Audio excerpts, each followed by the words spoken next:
Hello, and welcome to What Are We Reading at Odin's Place. I am Matt, I'm Jeremy. and behind the scenes we have a special guest, legendary DJ Matt Dunn. He's running the cameras for us too. He's got his headphones on, so he's going to be in and out. DJs call those cans. Oh. In the industry, those are cans. Huh? Yeah, My they're not God. headphones. I just make They're- myself they're sick cans. sometimes. How sad. That's wonderful. Cans. Apologies to all DJs out there. Thank you very much, Matt, again for helping us out. I'm just making that up. That's probably not even true. Is that? Oh, there he is. Now you can see him.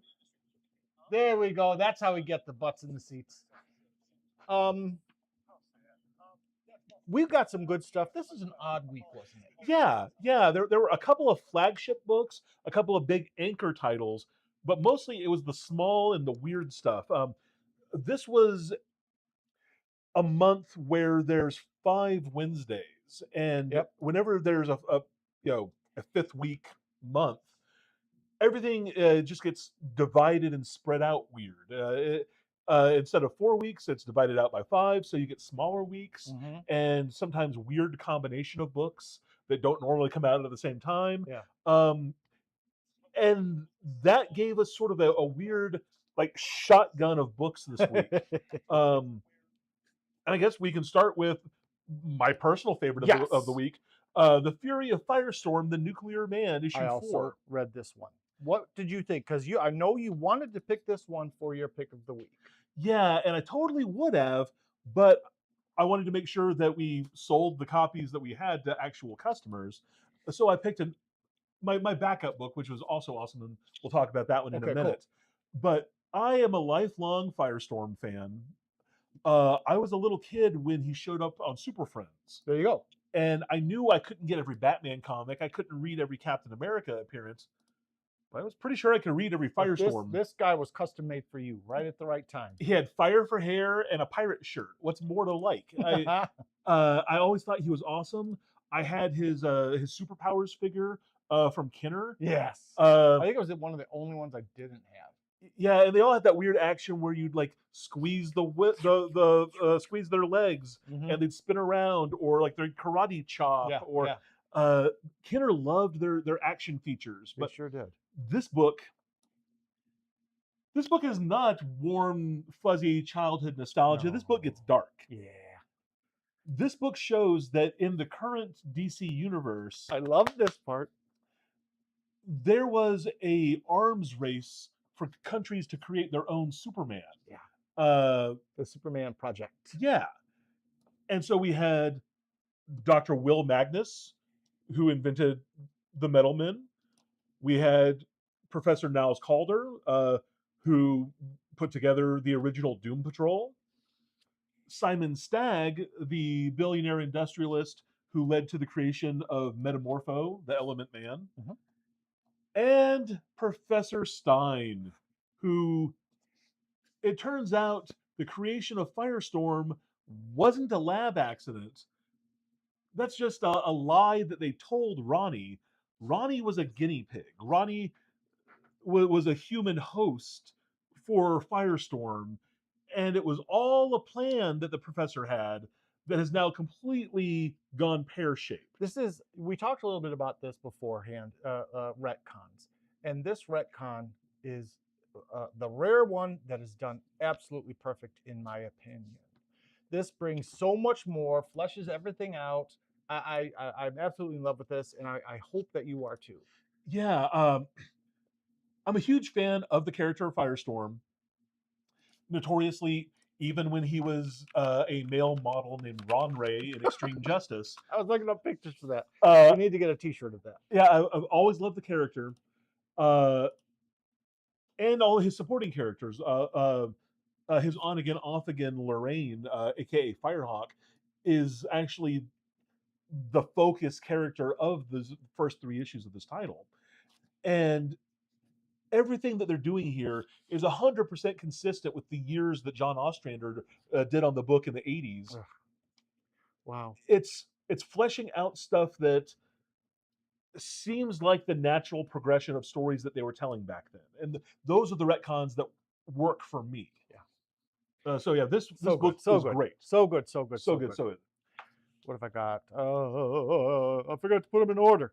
Well, we'll just grab That's Daredevil then. perfect. There we go. So Daredevil this week wound up being my pick of the week.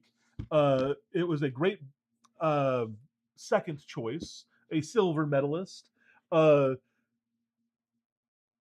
Daredevil is a book that I don't understand how or why, but it brings the best out of its creative teams. People wind up putting more of themselves into Daredevil than much more popular characters. Uh-huh. Um, this issue largely centers around uh, the long-standing relationship that Daredevil has had with the, let's be polite and say, Z-list villain Leland Owlsley the Owl. The Owl was not the Kingpin. That's basically been his defining feature for decades. Is he's the crime boss who wasn't as good as Wilson Fisk. Mhm. And since Daredevil is the hero who isn't as good as Spider-Man, it makes sense to have the two of them bouncing off of each other. So this issue continues to be rad. I'm digging it. I love it so far. I haven't read this issue yet, but I've loved the first three. Daredevil always, like you said, I don't quite get why he's not top tier. I guess it's a little bit more mature, maybe, than some of the other books. He deals with some pretty heavy stuff, and he has for a long, long time. Yeah. So maybe that's why, but I think he deserves to be at the top of the list. He's absolutely incredible. Great character. Yeah.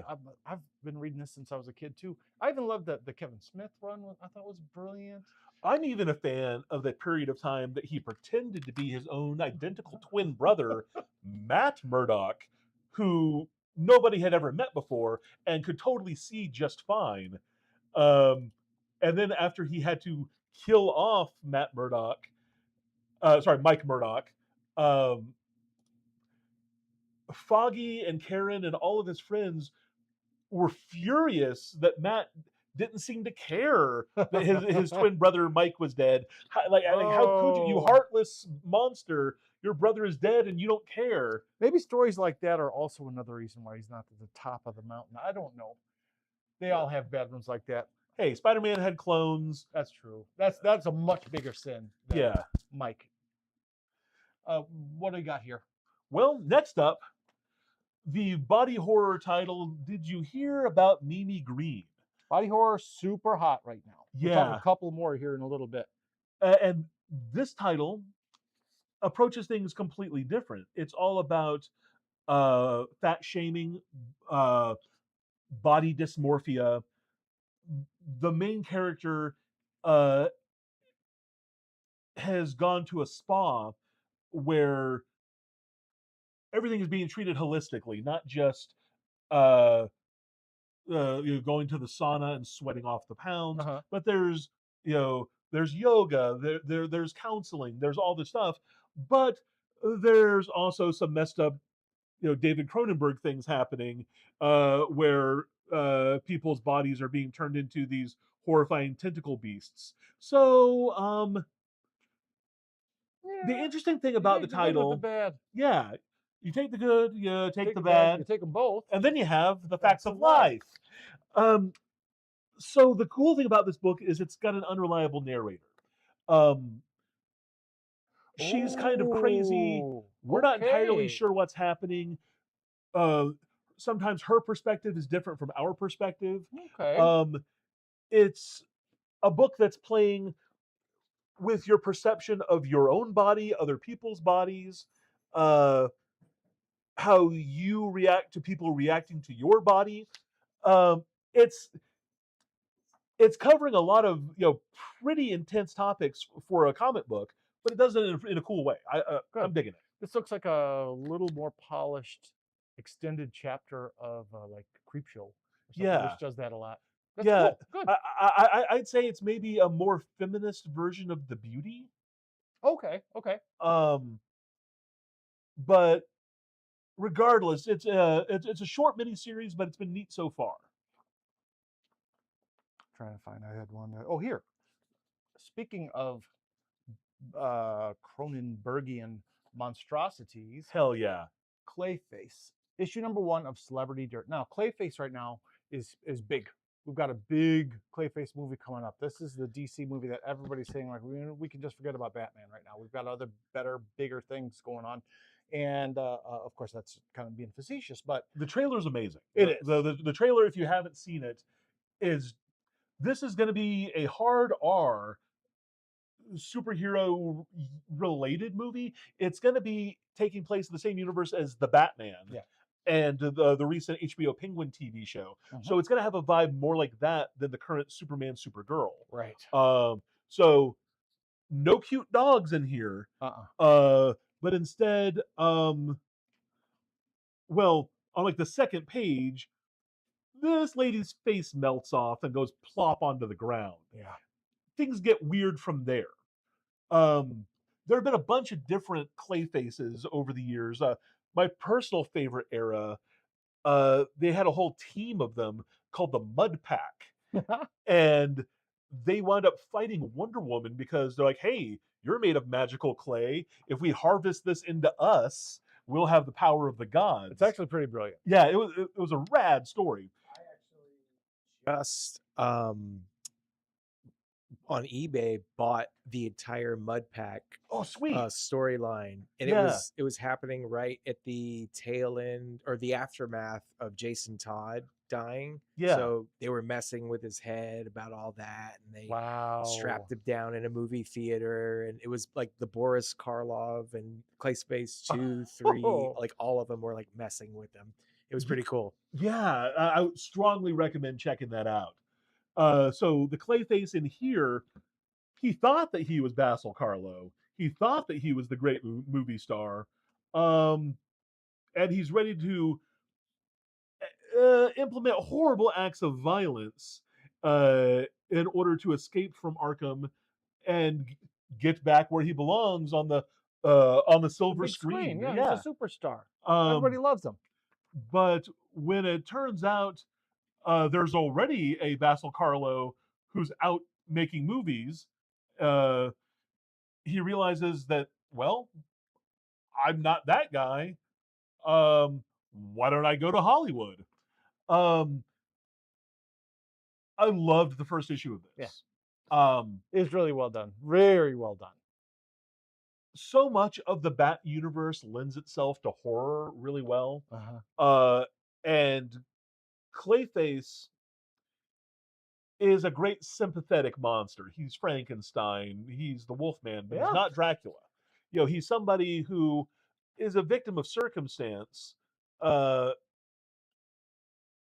the best story ever told for him was that two-parter Marv Wolfman wrote, Feet of Clay, for the Batman animated series. Yes, I was going to bring that up too. Absolutely. Yeah, that's probably to date the best Clayface story, but yeah, this issue is a good start. It is. This is going to be this if this is going to be a good year for Clayface. Starting out like this, it is right out of the gate doing a great job.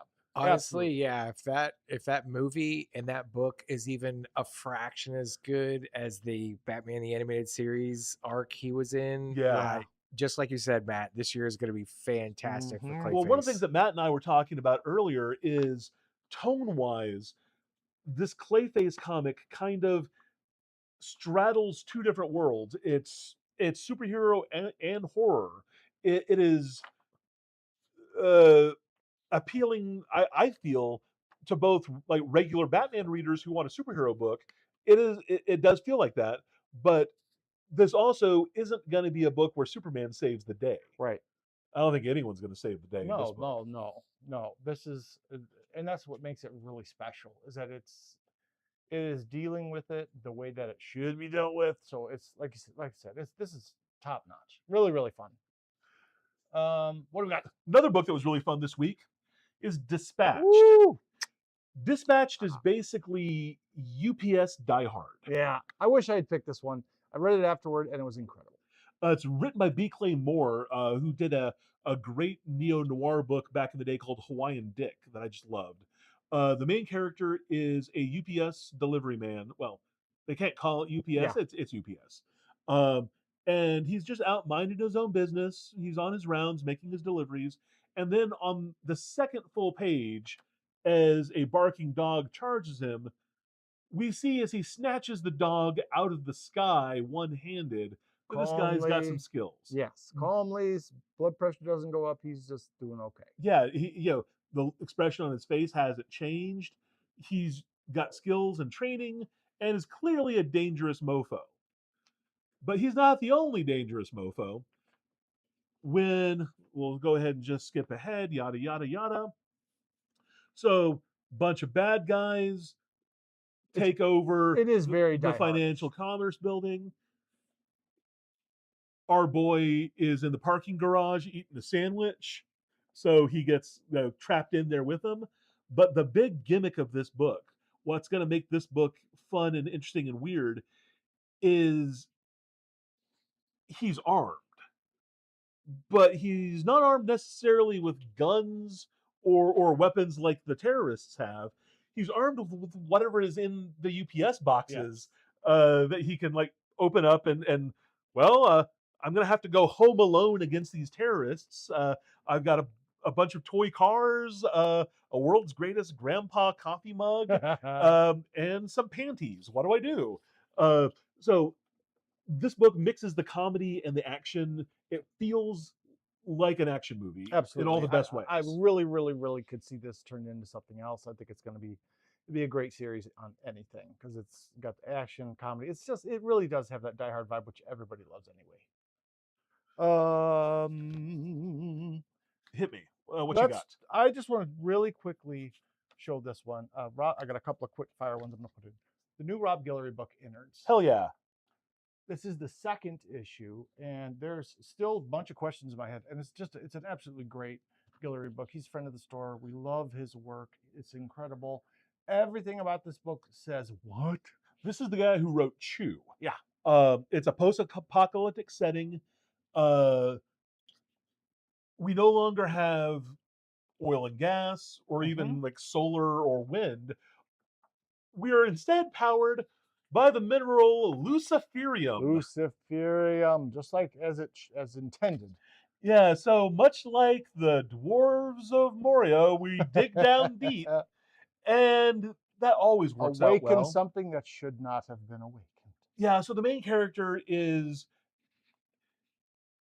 not a good dad, he's not a good husband.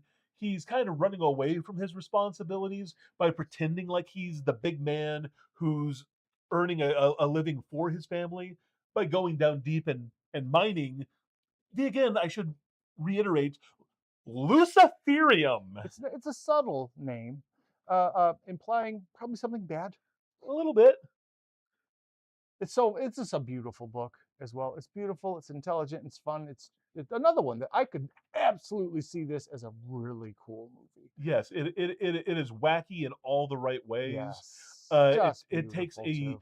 just patently absurd concept and goes nuts with it, and that's kind of what Guillory does. Yeah, that's right. And speaking of his stuff turning into shows, Chew is picked up for a TV show, and it should be starting. Oh yeah, sometime yeah, soon. I'm looking forward to that. This is another beautiful one. This is just a quick reprint. Monster Racing League M1. This was a reprint, the second reprinting.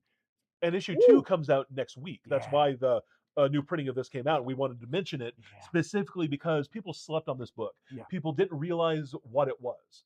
So Jay Lee's artwork is always awesome, but he's really doing something different in this book. I've been a fan of his since he took over from John Byrne on Namor back in the day. I loved his Stephen King Dark Tower adaptations. Oh yeah. His Inhumans miniseries with Paul Jenkins, where it was fantastic. He's doing a lot of stuff now, and it makes me so happy to see him doing so many things. And but here, it's cute. The artwork here is kawaii and adorable, and it's so just Japanese. Love to see him stretching his wings like that. It's so cool. He's got this great color palette here that this is more bright and pastel and neon than he's ever done, and we don't turn past the staples.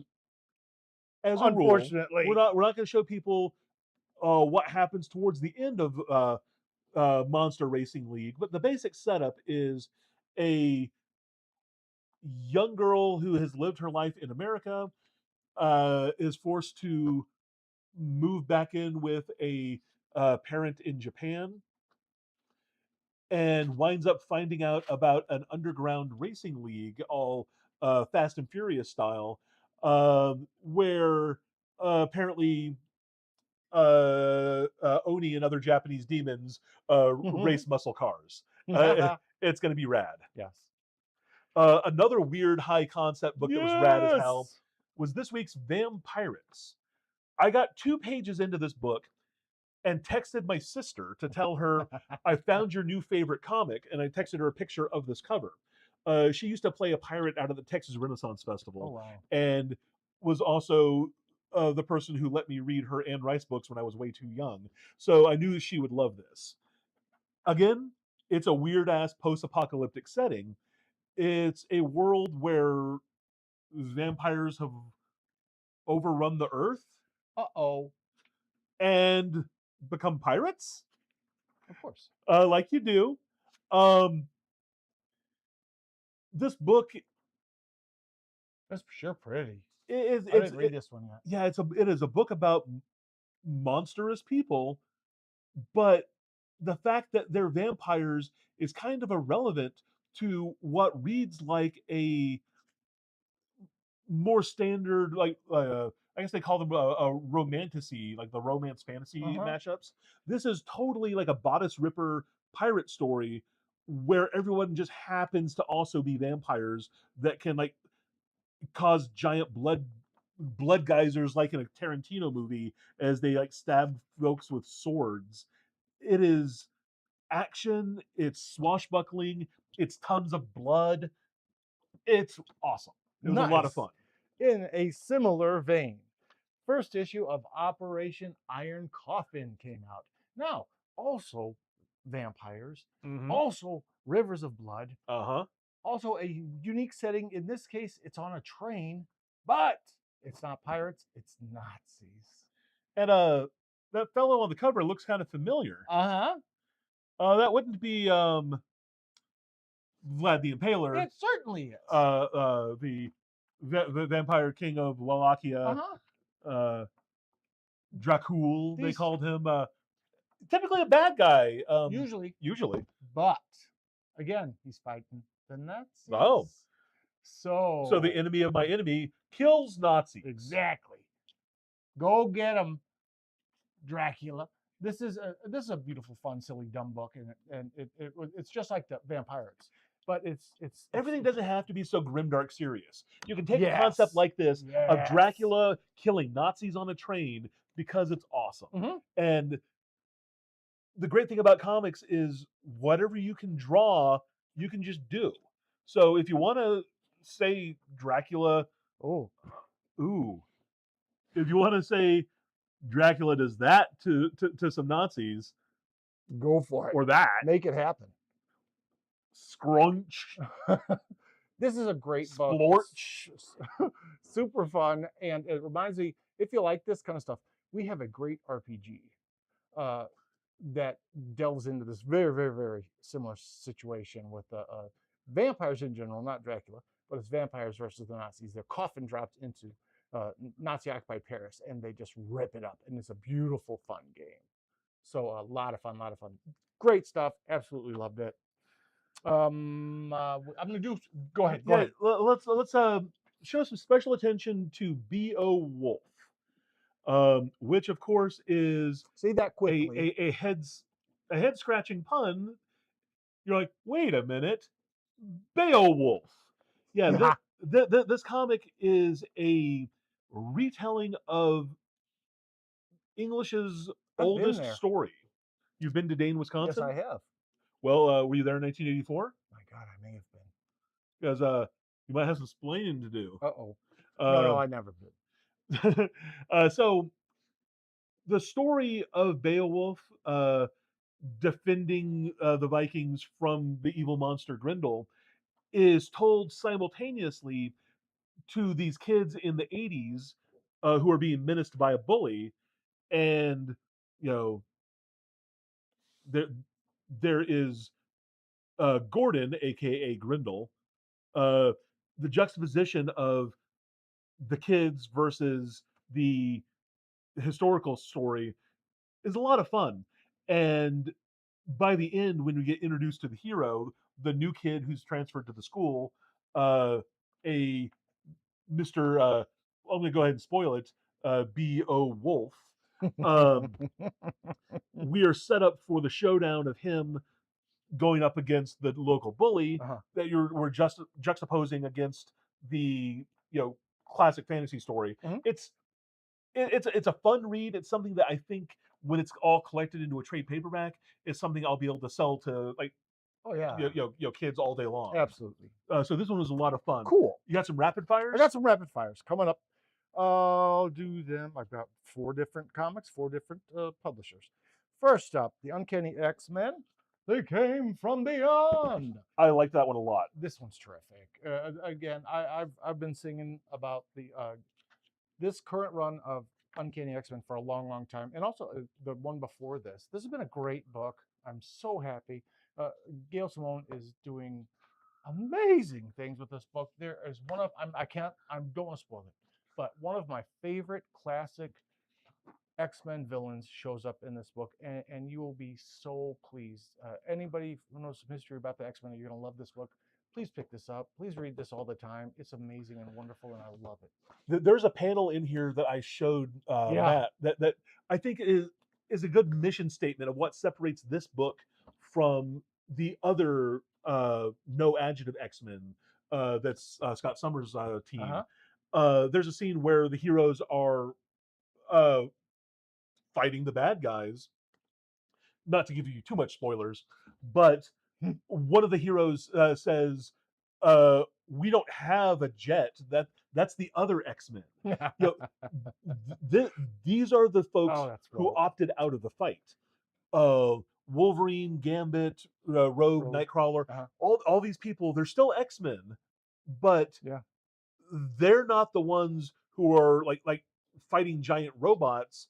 They're just trying to live their lives and like help out these kids. Help the kids out. And yeah, they're not allowed to because they're characters in a comic book.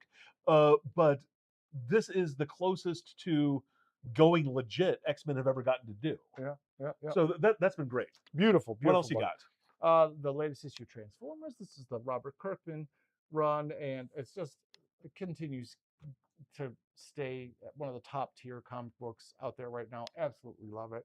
If you're any kind of fan of the Transformers, go back to the first issue, pick all that up. We have all the trade paperbacks We in sure stock do. as of today. And they're beautiful.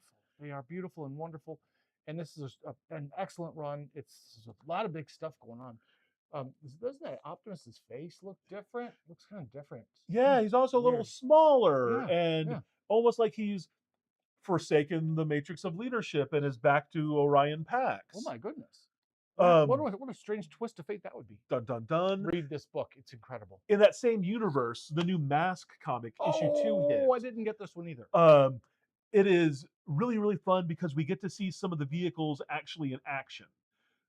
The selling point of these toys when I was a kid was how rad they were and like how you could do different stuff with it. So when you have a car that can turn into a submarine like a James Bond movie and play with it in the bathtub, that was something fun you could do with them. And that's what this comic is. This comic is all about taking your toys and banging them into each other. And for a comic about a line of vehicle-based action figures, that's the highest possible praise. Yes, absolutely. Real quick, I'm going to do this latest issue, number 9 of The Twilight Zone. This is a beautiful book. It is so good, isn't it? And you have these It's short, so done good. in one stories. Oh my gosh. We don't deserve this book. This is fantastic. Absolute. I just get this. If you like any kind of sci-fi, horror, adjacent, anything, it's just really, really wonderful book. Weird little sidebar. So when I can't go to sleep at 3 o'clock in the morning, we'll put on old Perry Mason reruns on Amazon Prime. You're dropping some lore, everybody. Dropping some lore. And there's an episode that we watched from the early 60s that was all about Perry Mason, the character on the show's close personal friend, Rod Serling. The whole MacGuffin of the episode was a guy was murdered over a movie screenplay, and so at the end of the episode, he's like, "Oh, I'll just give the screenplay to my friend Rod Serling to produce." And so, canonically, in the universe of Perry Mason, uh, Perry Mason hangs out with the guy who narrates and writes all the episodes of Twilight Zone, which is a weird thing that we're like, that's a crossover I wasn't expecting, but they shot at the same studio. Oh So my god, I had the, no idea about any of this. Raymond Burr was like legitimately close friends with him in real life, and they just did it as a fun crossover between their shows. Wow. I was just talking about the interesting lore from you liking Perry Mason when you're trying to fall asleep, but that's There's great. no better show to turn your brain off to, because even more so than Law and Order, if you fall asleep during an episode and wake up 6 episodes later, it doesn't matter because it's the exact same damn show every time. You started to say something? Yeah, yeah. Fun fact: if you read that comic in your head with the voice of Rod Serling, Uh-huh. it adds to the enhancement of the show. I was talking about that with Andres yesterday about Yeah. how each of these starts and ends so well like that. You can't not read it like that. Submitted for your approval. Fun fact: Rod Serling actually had a writing school, like a writing academy that you could submit your work to and possibly go to school at Rod Serling's writing school. Wow. So that was another really cool kind of lore for. He was Rod a pro. Serling. Like, he came up on like Playhouse 90 and Oh, like yeah. all of those early live shows that they would be Man. broadcasting, and cutting your teeth on Mm. that day of. Okay, we need to talk about comics, but we could talk about Twilight Zone all day long. We're all big fans. The greatest episode, of course, is which one? The one where the little boy puts everybody in the field. Wishing you into the cornfield is good. That's a classic. Which one is it? It's the one with Captain Kirk on the plane. You know, The devil in the devil in the correct diner. The correct answer is the woman with the bandaged face. I love that we all have Oh. different answers. Oh. Because to me, Ugly. it's five characters looking for an exit. The one where you've got the toys, yeah, the toys that are Oh, in like man. the weird extra dimensional space. The original Toy Story. Yeah, and none of them know who they are or why they're in this void. But there's the ballerina and the hobo and the soldier. We could do another show about this. We should watch. Okay. Yeah. We're gonna pin this, and we're gonna come back to this. Yeah, we'll get with Andres. We'll do a watch along. It'll be awesome. Absolutely. But right now, we need to talk about comics. Yes. What do we got? Right now, we got Witness Point. Witness Point was co-created and co-written by Nathan Fillion. Wow. And you totally get the vibe reading this that, much like Berserker with Keanu, this was developed as sort of like a backdoor pilot for, we can make a Netflix version of this and I can be the star. But it's a fun concept. The main character is the local sheriff of a little town called Baraboo, Wisconsin. Oh, I've been to Baraboo, Wisconsin. Oh, well, I don't know if you should broadcast that because Baraboo, Wisconsin is apparently a dumping ground for a witness relocation program. Oh, no. Forget I said anything about that. For decades, all of our worst like criminal element have been stuck here under aliases, under assumed names, under fake lives. Ooh. And now that has been exposed, and suddenly this nice little town where everyone knows everyone trusts everyone, no one locks their doors. Oh, it's revenge. You're like, okay, how well do I know you? It's payback time. Okay. Are you actually a murderer who's here under an assumed name? So it's going to have lots of paranoia, lots of. Is it funny? It's got black comedy. Okay. To it. Okay. I would say tone wise, maybe like a Glass Onion style thing. Okay. Where it's bleak. There's murders, but there's also some pretty funny dialogue about those murders. Okay. So cool first issue. Yeah. We got to go to the big boys here. When we said earlier that there were a couple of big books big titles that were uh, sort of the pillars that held up this Yeah, week. they did the heavy lifting. Absolute Batman was definitely doing the heavy lifting this week. This was one of the two biggest books really of the month, Yeah. and they both came out the same day. What do you got to say? What I want to say is that I can't say very much about this book. There Yeah. is some huge character development in here from a couple of different standpoints. This is Harley Quinn's origin story. I don't and I can't say any more about that. That's not the only thing that happens in this book. It's oh my god. One thing that I grokked immediately on the first page, the title of the issue, the straw man, the crooked house. Do you remember the Grant Morrison villain Prometheus? Yeah. He grew up in a crooked house. His whole backstory of like his parents were like, Mickey and Mallory style, like spree killers on the run, um, but that got killed by the cops. So he kind of has like a reverse Batman where he's like a criminal whose parents were killed by justice. Um, he grew up in what he referred to as a crooked house that was like a weird place with non-Euclidean geometry, broken angles. It Oh was my god, I haven't thought about that in a long time. yeah, and I don't know if this is a reference to that, but I would not put it past these guys. This writing is so well done. there's enough strangeness happening as Harley narrates, and of course she's an unreliable narrator again, Right. but she narrates her story to Batman. Ooh, this is good. The Harley origin is great.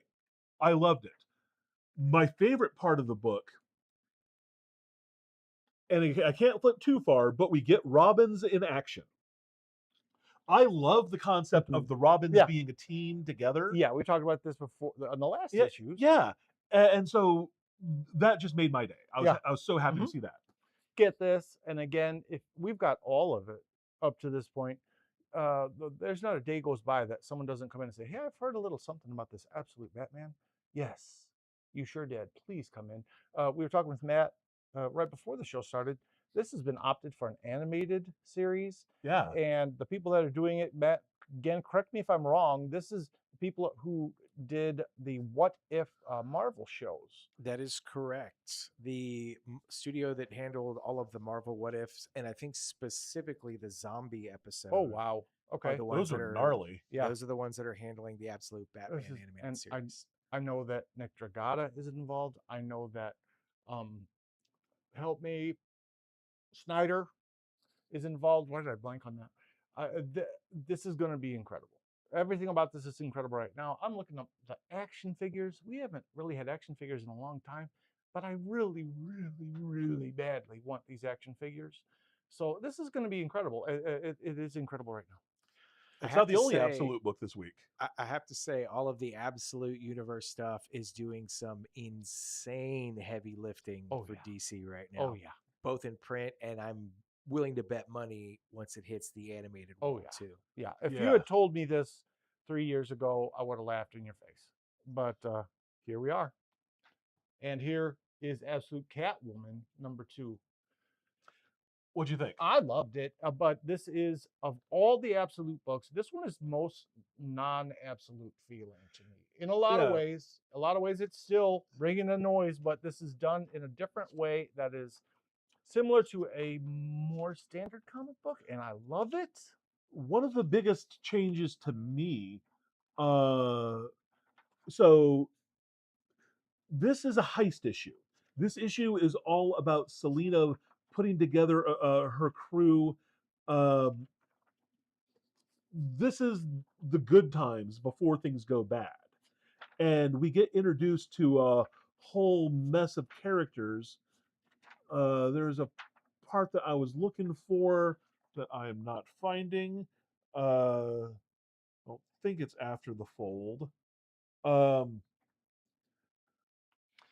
But yeah, I think that it's really fun seeing some of the tweaks to different characters, specifically Vic Sage, who we remember, as a much more masculine version in the mainstream DC universe, but he's normally the Question.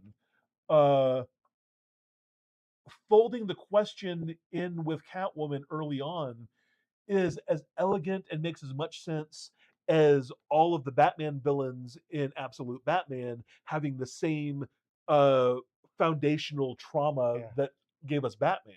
Oh man, these are good. Wow. Yeah, very great book. Super digging it. Mm-hmm. Yeah, that was the cover that I had grabbed. That's a Merca and Dolfo cover. Yeah, they're always so good. Mamma mia. There's a book that I wanted to give special attention Oh to this week.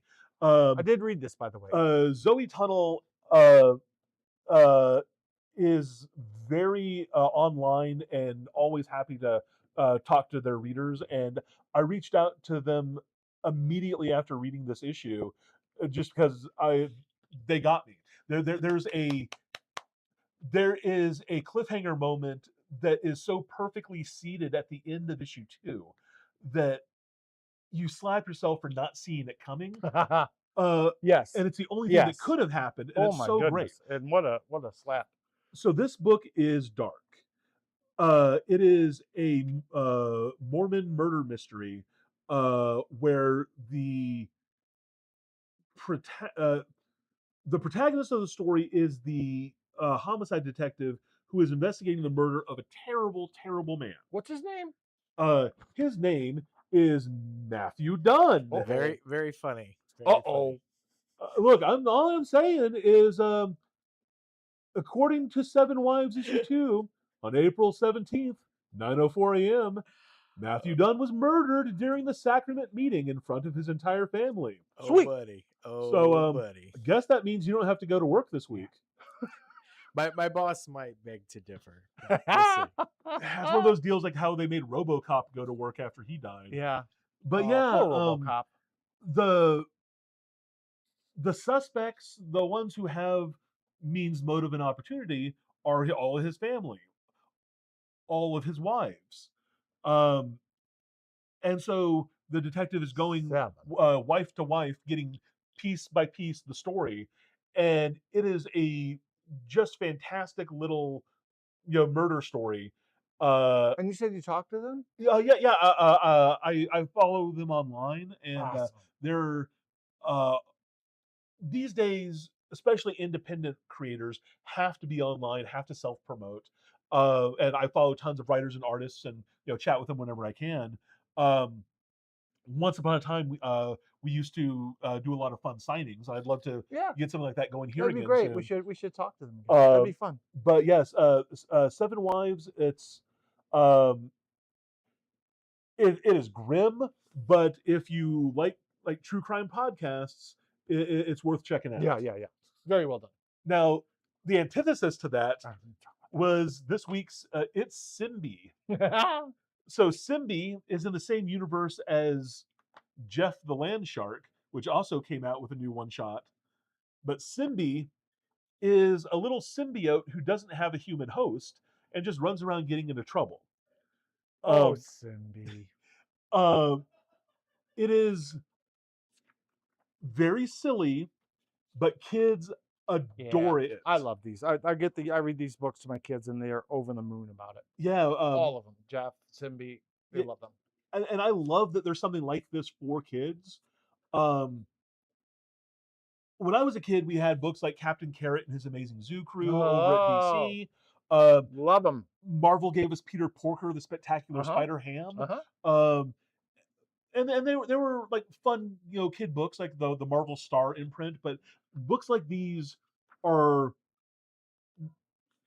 they talk down to the reader less and meet the kids more halfway and still give them a fun superhero story without them having to know what happened 37 years ago. So it's the best of all possible worlds. It really is. It's really, those are super fun. I just have two quick ones to talk about. This, Kiara, if you're watching, White Boat #3 has come out. Send this back in time to me a couple of years ago, please, so that I can enjoy it more. Because while the story was terrific, and I loved the ending, I loved trying to remember what happened in the first 2 issues. It just kind of fell apart because it landed so late. This will read great as a standalone graphic novel. And they have definitely said it's going to be a collected edition because of that. Yeah. So often the D-listery and the Black Label books have these massive delays. Yeah. A couple of weeks ago, we got the final issue of Batman Gargoyle, Yeah. and there was an even longer wait on that. It was like a solid. Like, I would have sworn to you that was long done. yeah.